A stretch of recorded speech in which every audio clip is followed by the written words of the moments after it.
Fight. I consider myself British now, but I will say that part of me, the patriotic Brit inside of me, is devastated by the state of the UK currently, and I want to make that very clear.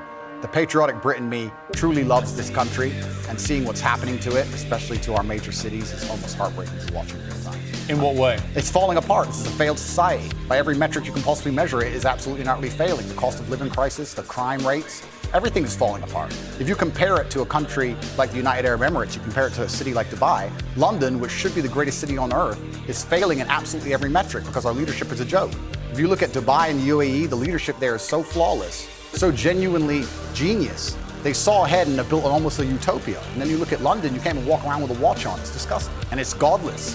I think it's disgusting. We leave our old people to rot in old people's homes, and then we sit there and say we don't have enough money for nurses. I understand this nurse strike very well and how frustrating it can be if you walk into a hospital and the nurse is not prepared to work. But the nurses would be prepared to work at the current wage if they believed this country was spending its money prudently. When you see this country spending its money and just absolutely wasting it, pulling it out of thin air to fund proxy wars, God knows where that has nothing to do with them.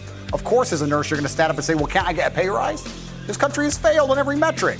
And especially our major cities. I've just come to London now. I made it very clear to my private jet pilot. I said, fuel the jet and leave it running, because the second I'm finished talking to peers, I'm leaving this cesspit. It's disgusting. This country, and London as a whole, 10 years ago, was one of the most hospitable cities on earth.